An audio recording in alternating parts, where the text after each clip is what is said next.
Par ce message du chef de l'État porté lors de la montée des couleurs ce matin, l'invite est à l'abnégation au travail et à la poursuite du combat contre l'impérialisme. Le capitaine Ibrahim Traoré s'est également prononcé sur les relations entre l'Afrique et la France en réponse aux propos du président français. On écoute un extrait. Je vous souhaite très bonne et heureuse année 2025 à travers vous donc à tout le personnel travaillant à l'institution présidente du Faso.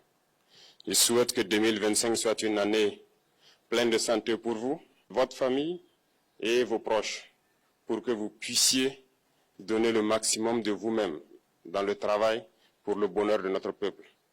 Que 2025 soit une année où vous verrez tous vos projets donc couronnés de succès, de prospérité et surtout que tout au long de l'année, que Dieu guide donc notre action, nous protège et veille sur nous. Je souhaite aussi rappeler à tout un chacun que la lutte contre l'impérialisme doit être donc intégrée dans nos gènes maintenant. Ça doit être une lutte qui se mène de façon implacable et tous les jours. Parce que beaucoup de gens n'ont pas compris ce que c'est que cette lutte jusque-là. Nos vaillantes forces combattantes sont sur le terrain.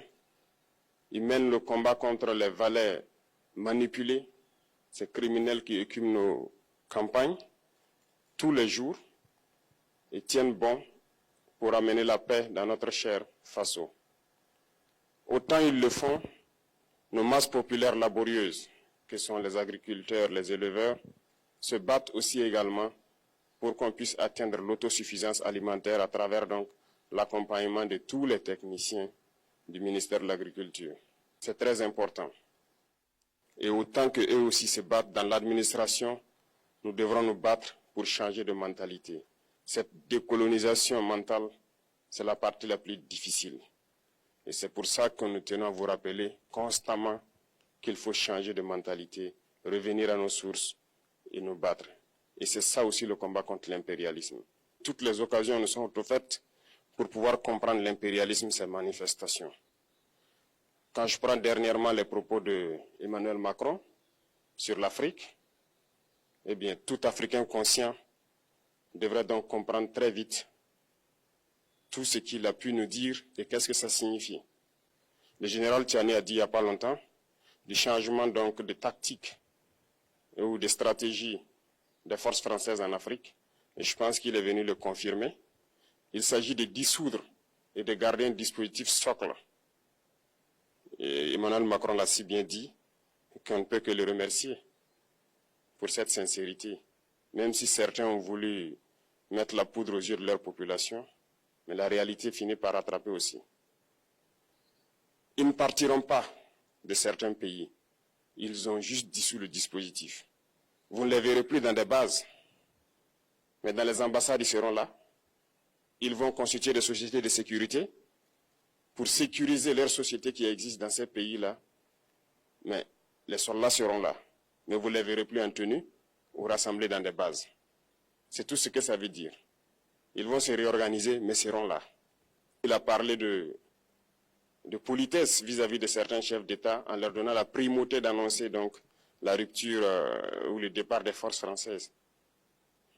Ça nous importe peu, on peut dire, mais tout ce que nous savons, c'est que si vous voulez une rupture avec ces forces impérialistes, c'est simple, on dénonce les accords. Tout commence par là-bas. Et je pense que l'exemple du Tchad, en tout cas, est palpable. Ils ont commencé par dénoncer les accords. Sinon, si on ne dénonce pas les accords, juste dire que les bases quittent, on n'a rien fait. Parce que le problème se trouve dans les accords coloniaux de défense qui ont été signés depuis l'indépendance. Le plus dangereux n'est pas ceux-là que vous voyez dans les bases. Le plus dangereux, ce sont les conseillers militaires. Les conseillers militaires existent dans tous ces pays. Ils ont existé au Burkina aussi jusqu'en fin 2022, jusqu'à ce que nous prenions nos responsabilités. Et qui sont ces conseillers militaires? C'est ceux-là qui sont censés mettre en pratique la politique de la France ici. Ils doivent travailler à rendre nos armées très faibles pour que la France puisse toujours avoir l'argument d'exister ici. Sous Blaise Compaoré, ils avaient réussi. Nos sentinelles prenaient donc la garde avec des bâtons. C'est ça que la France veut de nos armées. Lorsque nous arrivons à cette étape, nous n'avons pas le choix que de vouloir qu'ils viennent s'installer. Mais l'armée burkinabé a réussi à un moment donné à se débarrasser des conseillers militaires. Malheureusement, je pense qu'en 2019, après l'opération Otapoano, où ces Français ont vu que l'armée burkinabé a encore une capacité de réagir au terrorisme, ils ont appelé le chef d'état-major en France, ils l'ont instruit de reprendre les conseillers militaires dans toute la structure. Eh bien, il n'a pas accepté, mais au retour au pays, les politiques l'ont instruit d'accepter les conseillers militaires. Et c'est là que les conseillers militaires sont revenus dans l'armée burkinabé en 2019. Avec toutes les conséquences qu'on connaît, l'armée était en train de disparaître dans les années 2020-2021. Et d'ailleurs, c'est le moment où beaucoup de militaires ont dû déserter parce qu'il n'y avait plus d'espoir. On était en train de s'effondrer. Voilà un peu comment ils travaillent. À l'état-major général des armées, dans tous les états-majors d'armée, dans les écoles, c'est eux qui sont censés dicter la politique de notre armée. C'est eux qui nous disent combien recruter, quand recruter et qu'est-ce qu'il faut en faire. Ils sont dans les écoles pour nous dire comment il faut les former et ainsi de suite. Tant que ces conseillers militaires sont là, vous n'êtes pas indépendant. Votre armée aura juste l'apparence d'une armée qui sera là en train de faire des parades, du cirque. Mais lorsque viendra la guerre, vous vous rendrez compte que la parade, c'est une chose, mais la guerre, c'est une autre chose.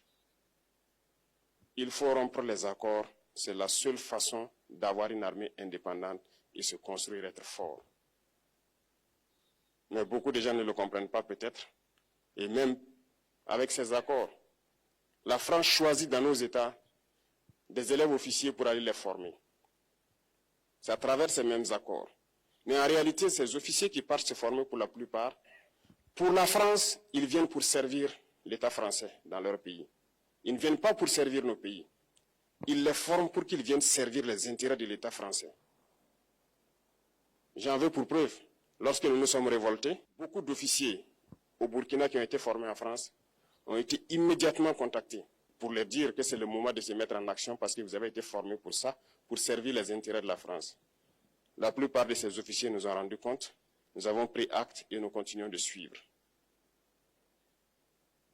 Lorsque un officier formé en France arrive dans son pays et par malheur meurt soit par accident ou bien sur le champ de bataille, en France, il y a une nuit d'hommage aux morts dans l'armée, comme partout ailleurs. À la nuit d'hommage aux morts, on cite le nom de l'officier en question et on dit « mort pour la France ». Il ne le forme pas pour servir son pays, il le forme pour servir leur État. Et dans beaucoup d'États africains, il y en a plein de ces officiers. Combien sont patriotes, Dieu le sait. C'est une leçon que Emmanuel Macron a donnée encore au chef d'État africain, de se rattraper et de pouvoir vraiment mener cette lutte contre l'impérialisme. Mais en plus de ça, il a aussi insulté tous les Africains dans ses propos. Il y a une partie qui a retenu mon attention, là où il parlait d'ingratitude, et que l'ingratitude est une maladie non transmissible aux humains. Lui, il est humain, notre ingratitude n'est pas transmissible à lui.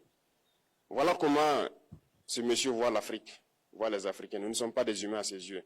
Peut-être que c'est lui qui n'est pas humain, il ne se met pas dans la classe des humains. Mais s'il y a bien un ingrat, c'est bien lui. Je pense que s'il n'est pas athée et qu'il prie, à chaque matin qu'il se réveille et qu'il prie, il devrait aussi prier les Africains. Parce que c'est grâce à nos ancêtres qu'il existe aujourd'hui une France. Il devra nous prier. À ses yeux, nous ne devons pas être des humains, nous sommes plus que des humains. Ce sont des messages très forts qu'il passe. Moi, je pleure le peuple français. Mais quand même, il est bien pour l'Afrique. Il est un mal nécessaire pour nous. Ceux qui veulent se réveiller, se réveillent. Ceux qui ne veulent pas se réveiller, comme on le dit, on ne peut pas réveiller quelqu'un qui ne dort pas. Les Africains doivent se réveiller. Nous devons travailler à être indépendants, à faire au moins ce que nos peuples connaissent le bonheur. Et la lutte contre l'impérialisme, c'est ça. Il faut décoloniser les mentalités, prendre en compte toutes ces données-là, parce que le monde nous donne tellement d'exemples à voir. Pour eux, il n'y a pas de morale. Ils peuvent vous désigner aujourd'hui terroriste, mais demain, vous êtes un héros, par leur simple bouche. Ils décident de ce qu'ils font. Ils parlent de démocratie, mais ils se font eux-mêmes des coups d'État constitutionnels entre eux. Ils parlent des droits de l'homme, mais ils déciment des populations ailleurs. L'Africain doit se réveiller, l'Afrique doit se réveiller. Et le combat contre l'impérialisme est permanent. Et je vous invite à incorporer ce combat, à travailler en sorte que nous soyons réellement indépendants, que nous soyons autosuffisants et que nous puissions nous développer, connaître le bonheur, ce à quoi notre peuple aspire. Merci, je vous souhaite une très bonne journée, une très bonne semaine et une très bonne année. Et que, à la fin de cette année 2025, en faisant la rétrospective, nous devrons nous dire que nous avons apporté un grand plus à notre nation.